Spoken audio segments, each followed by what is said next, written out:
पार्लियामान तो इतनी बड़ी तरमीम का हकदार नहीं है। इस पार्लियामान का वो मैंडेट नहीं है कि वो इतना बड़ा काम कर सके। इस जाली किस्म के पार्लियामेंट से इतनी बड़ी आईनी तरमीम कराना ये बजात खुद एक नाइंसाफी। तरमीम भी लाएं तो ऐसी तरमीम की जिससे पब्लिक को रिलीफ मिले। सूबे के एक वजीर आला की तरफ से इस तरह का बयान जो है वो भी मुल्क के लिए बेहतर नहीं है। ये बचपना है। सियासी इख्तलाफात हो सकते हैं, आप इख्तलाफ राय करें मरकज के साथ, उसमें कोई शक नहीं है, लेकिन ये लबो लहजा ये सिवाय बचपने के और कोई चीज नहीं। जलसे की इजाजत पीटीआई को मिलनी चाहिए, जो नहीं दी गई इसको मैं ज्यादती समझता हूँ। बिस्मिल्लाहिर्रहमानिर्रहीम। आज के प्रोग्राम के साथ मैं हूं नुसुल्लाह मलिक।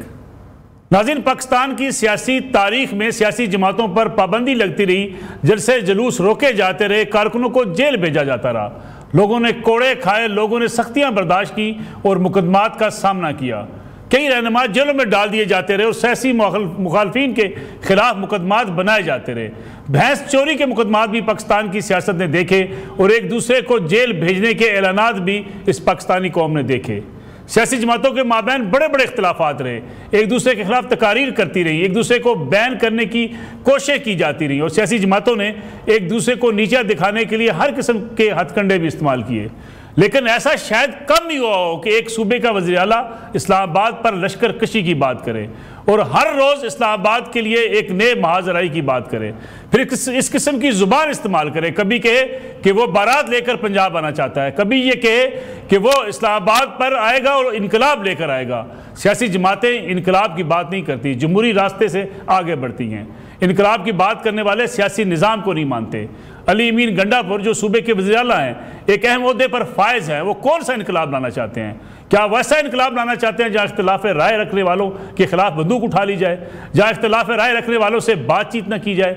लेकिन देखा यह जा रहा है कि अली अमीन गंडापुर मुसलसल ऐसी गैर जिम्मेदाराना तकारीर कर रहे हैं जिससे नज़र ये आता है कि शायद जमहूरियत कोई खतरात लाक हो सकते हैं।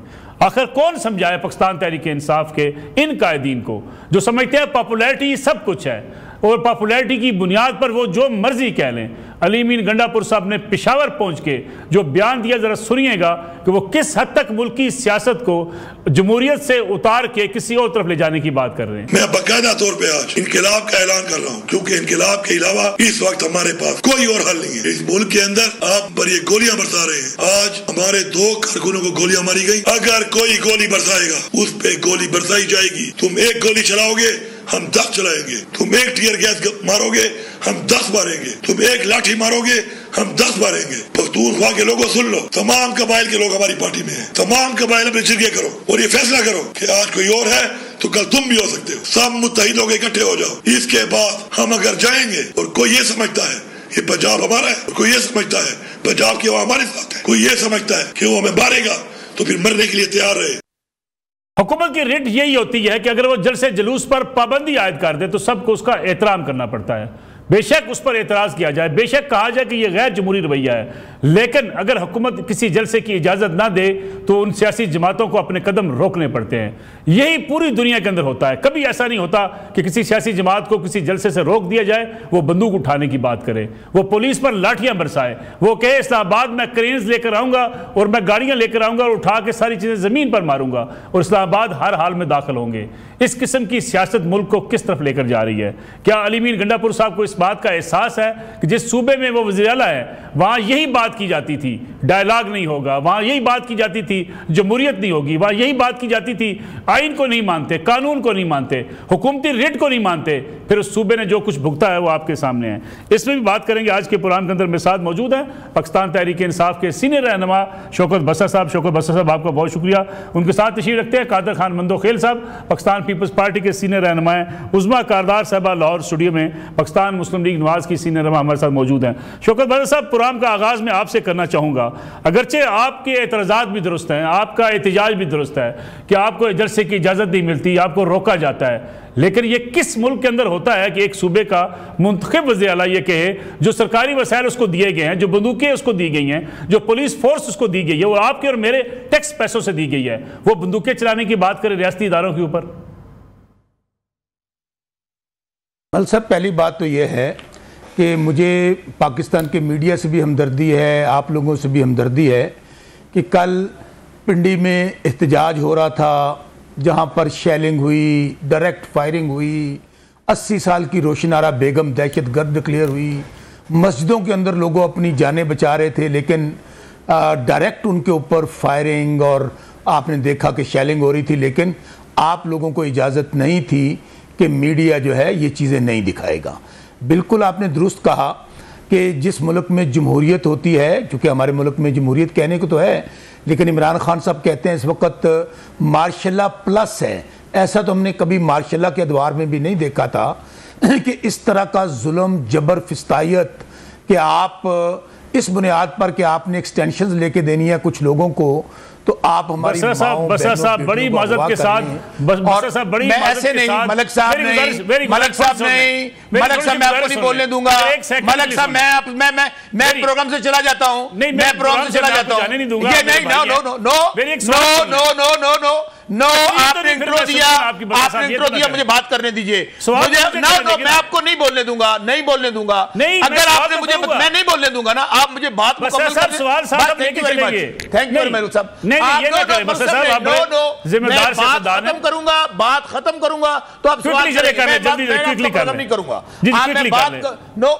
बात करने दें। अच्छा मलिक साहब, गुजारिश ये है कि एक तो आप मेरे से गुजारिश है कि आपने 5 मिनट का इंट्रो किया, हम पे 4 शीट लगाई, और आप में इतनी जुर्रत हिम्मत नहीं थी आपके चैनलों में कि कल जो पाकिस्तान के अंदर जबर, बर्बरियत, फिस्तायत, जुल्म हुआ उसको आप दिखा सकें कि हमारी माओ, बहनों, बच्चों के ऊपर शेल लग रहे थे, और आप लोग यहां बैठकर क्या दिखा रहे थे कि जहां पंजाब में यह तब्दीली आ गई है, वो वहां पर जहां जाली हुकूमतें मौजूद हैं। अब गुजारिश ये है मलिक साहब, मैं फिर आपको अर्ज करूं कि आप पाकिस्तान में, मैं फिर अर्ज कर रहा हूं कि जाहिर ऐसा तो हमने गजा में भी नहीं देखा, कश्मीर में भी नहीं देखा, जहां पर बहुत जुल्म हो रहा है, कि हम कहने को हमें जमहूरियत है, बार बार कह रहा हूं, जमहूरियत में आपको पुरअमन जलसा, जुलूस, एहतजाज रिकॉर्ड कराने का हक है, लेकिन ये कैसा मुल्क है जहां पर आप अगर पुरअमन एहतजाज करने के लिए निकले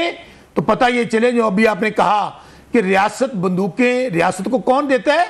अवाम देती है, अवाम टैक्स के पैसे इकट्ठे करके रियासत को देती है। रियासत ये नहीं कर सकती कि एस्टेब्लिशमेंट ने, जाहिर है ये जैसे मौलाना फजलुर रहमान साहब कहते हैं कि जाली पार्लियामेंट जो है एस्टेब्लिशमेंट ने बनाई है और एस्टेब्लिशमेंट की हुकूमत है, तो उनका फर्ज ये नहीं बनता कि वो जो टैक्स के जरिए से दी हुई हमारी बंदूकें हैं या हमारे पैसे पे ली हुई जो शेलिंग है वो पाकिस्तान के मासूम अवाम पे की जाए। बसरा साहब, आपको जलसे से रोका गया, आपका काम है रुक जाना। अब करें, आपका काम है रुक जाना। जब जलसे से सियासी हुकूमत किसी की भी हो, जब सियासी हुकूमतें फैसला करती है कि ये जलसा नहीं होगा और लॉ एंड ऑर्डर को ओबे करना सियासी जमात की जिम्मेदारी होती है, ये नहीं होता कि हम हर हाल में इस्लामाबाद आएंगे।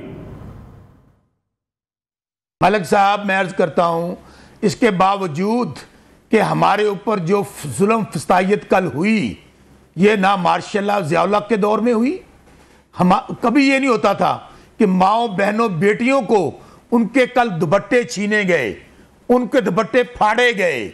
ये क्या? बसरा साहब आप बड़े पुराने सियासी कारकुन हैं, आप अपनी बात जवाब देने दें। मलिक साहब, यही तो बात गलत है। मलिक साहब, आप मुझे बताएं, आप मेजबान हैं या मुस्लिम लीग नून? नहीं, मैं आपको सिर्फ याद करा रहा हूं कि आप ही कहा करते थे। आप किसको? बसरा साहब, आपकी मेरे पास वीडियो क्लिप मौजूद है। This is not fair, this is not fair. इसका जवाब देने के लिए आपने 2 मेहमान बुलाए हुए हैं। पहले अगर 3 in 1 का प्रोग्राम है, मुझे जवाब तो नहीं, आप बिल्कुल 3 लोग आप हैं, मैं अकेला, मुझे जवाब दे लेने दें।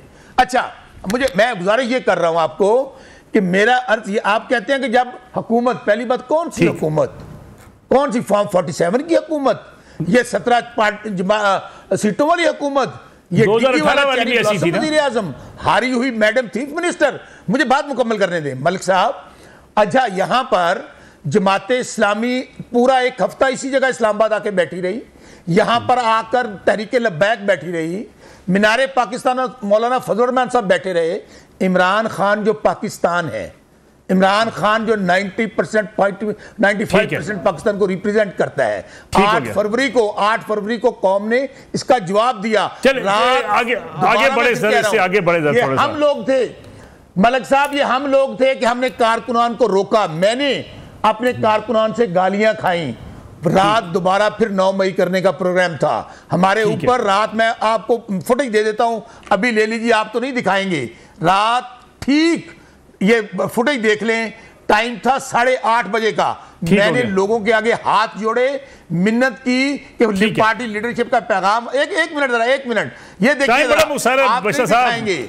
मैंने ये देखें, मैंने मिन्नत की लोगों की कि खुदारा पार्टी लीडरशिप का पैगाम आ गया है, इमरान खान साहब का पैगाम आ गया है, अब रोक दें। लोगों ने कहा नहीं, हमने ये पहले ही ना करते ना बसरा साहब, ये पहले ही ना करते। मैं वापस आता हूं आपकी तरफ, आता हूं वापस आपकी तरफ। कादर खैर मंदोखेल साहब, बसरा साहब अभी सियासी तारीख की बात कर रहे थे। हमें बसरा साहब भी बताया करते थे कि जेलों में डाला गया, बर्फ की सिलों पर लिटाया गया, कपड़े फाड़े गए, कोड़े मारे गए, शाही किले में हमें मारे पड़ी, मार रोड पर जावेद अशरफ, मुस्लिम लीग नवाज के शहीद हो गए। सियासी जमातें ये लड़ाई लड़ती रही हैं, पीटीआई अनोखी लड़ाई लड़ना चाहती है। ये शौकत बसरा साहब से ये पूछे, जिस पार्टी में आप थे, पीपल्स पार्टी में, क्या एक झूठे मुकदमे में शहीद जुल्फकार अली भुट्टो को हमसे अलग नहीं किया? क्या दहशतगर्दों ने बीबी शहीद को हमसे अलग नहीं किया? क्या जालों को 80,000 कोड़े नहीं लगे? क्या दहशतगर्दी में 600 से ज्यादा जाले नहीं शहीद हुए? तो हमने तो आसमान सर पे नहीं उठाया, हमने तो सियासी जदोजहद की है। ये जिस पार्टी में मौजूद है और जिसका इंतखाब एक ऐसे शख्स का किया है जो कि शूलियत से भी लग रहा है कि वो शरपसंद है, यानी वो बंदा, मैं आज भी कहता हूँ, ये एस्टेब्लिशमेंट से मिला हुआ है। ये बंदा ये बढ़ के मारता रहता है क्योंकि उनको पता है पठानों के जज्बाती कौम है, उसको ठंडा करने के लिए ये बढ़ के मारे। क्या 1.5 महीना पहले उसने ये नहीं कहा कि मैं आऊंगा खान को अडयाला जेल से छुड़ा के ले जाऊंगा? 15 दिन का टाइम दिया, आज 1.5 महीने हो गया। क्या 22 अगस्त की रात को जो इमरान खान की एस्टेब्लिशमेंट के साथ गुफ्तगू हुई है और अली गंडापुर को मैसेज दिया है कि भाई जलसा मुलतवी कर दो, उसने आजम खान को भेजा, आजम स्वाति को भेजा। उसके बाद इमरान खान साहब का ये बयान आना कि एस्टेब्लिशमेंट ने हमें धोखा दिया है। पहले तो आप कहते थे कि भाई हमने सियासी लोगों से बात नहीं करनी है, हमने एस्टेब्लिशमेंट से बात करनी है, मगर आपको फौजी अदालत पसंद नहीं, मगर फौजियों से बात करना पसंद है। सिविलियन सियासी पार्टियों से आपको बात करना पसंद नहीं, मगर सिविलियन अदालत पसंद है। और फिर इनके इमरान खान साहब जो जेल में बैठा हुआ है, एक दिन एक वो इनका वो होता है, इशू होता है, दूसरा वो जो बेचारा है इनका रूफ हसन साहब, जो खान साहब से मुलाकात नहीं, उन्होंने कहा नहीं जी हम तो एस्टेब्लिशमेंट से बात करके रहेंगे, हमारा बगैर चारा नहीं। एक रात में इस बेचारे को फारिग कर दिया है। और फिर उसके बाद कल का जो हुआ, खुद ये मेरे साथ एक शो में शौकत बसरा साहब कह रहे हैं कि इमरान खान साहब का मैसेज है कि ये जो जुलूस है या जो ये जो हड़ताल है ये खत्म करो। हमने खत्म किया है, लेकिन ये नहीं बताया कि खान साहब ने किस तरह जेल के अंदर से इनको मैसेज भेजा। क्या ये भी एस्टेब्लिशमेंट का एक मोरन से रफ्ते में? और फिर मैंने वो जो देखा जो पुलिस शेलिंग कर रही थी आवाम के ऊपर, गलत की है, कोई शक नहीं, मगर मैंने एक शख्स को जो पश्तो में लोगों को बोल रहे गोलियां बरसाओ पुलिस के ऊपर, ये भी सबने देखा। और फिर ये बताओ कौन सा असला उनके पास नहीं था? अब जाके शौकत बसरा साहब और उनकी पार्टी ये दावा कर रही है कि अगली मर्तबा आंसू गैस भी ले आएंगे, रबड़ की गोलियां भी लाएंगे, पेट्रोल बम तो पहले से इमरान खान साहब एक्सेप्ट कर चुके हैं कि जमान पार्क से हमने पुलिस में पहनगा, और असले जदीद असले तो पहले से इनके पास है, सरकारी मशीन उनके पास है। ये बताए कि ये पार्टी को या पाकिस्तान को कहां ले जाना चाह रहा है। लेकिन मैं आपको बता दूं ये सिर्फ भड़के हैं, कुछ भी नहीं कर सके। जो उन्होंने काम हर हालात में लियाकत बाग पहुंचेंगे, फिर रास्ते में क्यों मुलतवी करना पड़ा? क्या उनको नहीं पता था कि हुकूमत तैयारी में है? क्या उनको नहीं पता था कि पंजाब पुलिस तैयारी में है? तो जब ये पता था कि तैयारी में है तो फिर ये अपना ताकत दिखा देते हैं, फिर ये बीच रास्ते में न भाग जाते हैं। सवाल ये है इसी तनख्वाह पे काम करेंगे। खान जेल में सड़ रहा है और ये यहाँ टॉक शो में जलसे जुलूस करके अपना टाइम पूरा कर रहे हैं। 9 महीने हो गए वजीर आला खैबर पख्तूनख्वा को, वो अपने इक़्तिदार के मजे ले रहे, आवाम को कुछ नहीं दे रहे। आवाम को ये कह रहा है मैं खान को अभी रिहा कराऊंगा, अगले महीने रिहा करूंगा। बेवकूफ बना रहा है सबको, कुछ भी नहीं कर सके। 5 साल तक इसी तरह ये बढ़के मारते रहेंगे और खान जेल में पड़ा रहेगा। ठीक, उस्मा कारदार साहब, अभी जो बसर साहब कह रहे थे हमारे ऊपर लाठियां बरसाई गई, कारकुन आगे आना चाहते थे, इमरान खान का पैगाम मिला, वापस चले गए। आप इन्हें आने दें, कंट्रोल कर लें, बेशक किसी इंतशार से बचने के लिए पुलिस फोर्स तैनात कर लें, इनका ये झिझक तो उतार देना। लाहौर में आपने जलसा करने दिया, पिंडी में करने नहीं दिया। बिस्मिल्लाहिर्रहमानिर्रहीम, बहुत शुक्रिया मलिक साहब, आपने मुझे इनवाइट किया। मलिक साहब, सब बातें एक तरफ और ये एक बात जो शौकत बसरा ने की वो एक तरफ। आप मुझसे पूछेंगी वो क्या बात है? वो ये बात है इमरान खान पाकिस्तान है। आप मुझे ये बताएं कि पाकिस्तान के 23 करोड़ जो अवाम हैं उनकी कोई वक़्त वैल्यू नहीं, पाकिस्तान की कोई वक़्त वैल्यू नहीं, पाकिस्तान सिर्फ एक शख्स का मरहूने में है। 23 करोड़ हमारे साथ हैं। अच्छा, और ज़रा मैं इनसे पूछना चाहती हूँ कि इनको इलेक्शन में कितने वोट पड़े? इनके 100 सीटें पंजाब में हैं, 100, इनको 1 करोड़ 1.5 करोड़ से ज़्यादा वोट नहीं पड़े। और उसमें ये इतनी बड़ी ये जो स्टेटमेंट्स दे रहे हैं, इनके दिल में पाकिस्तान की कोई मोहब्बत नहीं, पाकिस्तान इनकी रेड लाइन नहीं है। ये जो इस वक्त तमाशा इन्होंने लगाया हुआ है ये उसी का एक अक्कास है। आपने गंडापुर की बात की, देखिए पहले जो गंडापुर जो है वो एक इनके हाथ में एक खिलौना है, असल तो बानी है जो बैठा हुआ है अडियाला में। पहले उसने क्या किया, उसने इस कौम को पटड़ी से उतारा, ख़ास तौर पे नौजवानों को ये एक बावर कराया कि देखो मैं तो प्ले बॉय था तो कोई बात नहीं। नौजवानों ने कहा वाह वाह, प्ले बॉय होना तो बड़ी ज़बरदस्त बात है, तो वो उनको फॉलो करने लग गए। रोल मॉडल कौन होता है? लीडर ही होता है ना। फिर जनाब उसने लीडर जो था उसने फरमाया कि गंडापुर तुम जाके वहां पे क्लैशनकोव लो, शीशे तोड़ो, और उसके बाद तुम जाके वहां पे ग्रिड स्टेशन तोड़वाओ और तुम जाके हमले करो। तुम कहो कि इस्लामाबाद पे मैं हमला करने आ रहा हूं। तो ये सारी जो बयानियां है ये भी बानी का है, और बानी ये इस बयानिए से नौजवानों को पाकिस्तान के ये सिखाने की कोशिश कर रहा है कि बदमाशी, दादागिरी, बेशर्मी ये तुर्रा इम्तियाज है तुम्हारा, और ये तुम करोगे तो इससे तुम्हें इज्जत मिलेगी, ये तुम करोगे तो तुम हीरो बन जाओगे। तो बात तो लीडरशिप की है नसरुल्लाह मलिक साहब कि लीडरशिप हमें मियां नवाज शरीफ क्या सिखा रहे हैं, हमें मरियम नवाज साहिबा क्या सिखाती हैं। वो कहती हैं कि आपने सिर्फ कौम की खिदमत का जज्बा लेके आगे बढ़ना है, किसी से कोई इंतकाम नहीं करना। आपका फोकस सिर्फ इस बात में होना चाहिए कि आपने पाकिस्तान के अवाम की बेहतरी के लिए क्या काम करना है, और कोई आपकी वजह नहीं यहाँ पे ऐवानों में बैठने की, और कोई वजह नहीं आपकी किसी किस्म की कोई मराहत लेने की। इनका देखे ना, इनका आप देख लेना तर्ज अमल क्या है। ये सब असेंबलियों में बैठे हुए, ये वहां पे तनख्वाहें ले रहे हैं, ये मराहत ले रहे हैं, ये स्टैंडिंग कमेटी के सारों के मेंबरान हैं, हर चीज वो कर रहे हैं। इनकी तो मौजें लगी हुई हैं, ये इनकी मौजें लगी हुई हैं। बानी साहब बैठे हुए हैं वहां पे अडियाला में, ये बहुत खुश हैं कि वो बैठे हुए हैं, क्योंकि इनकी चांदी तब है, वो बाहर आ जाएंगे तो जेल में। तो बात सारी ये है कि ये इनका सवाए इंतशार फैलाने के, और ये इनकी क्या मजाल थी।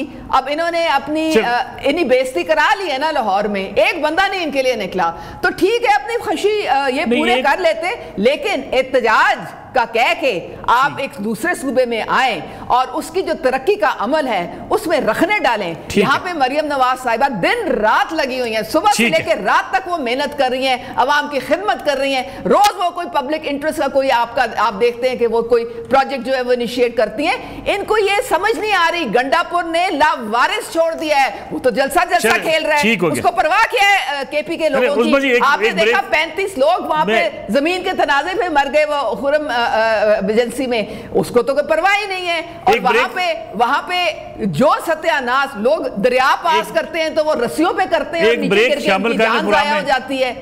एक ब्रेक प्रोग्राम में शामिल कर वापस आते हैं इस कमर्शियल ब्रेक के बाद।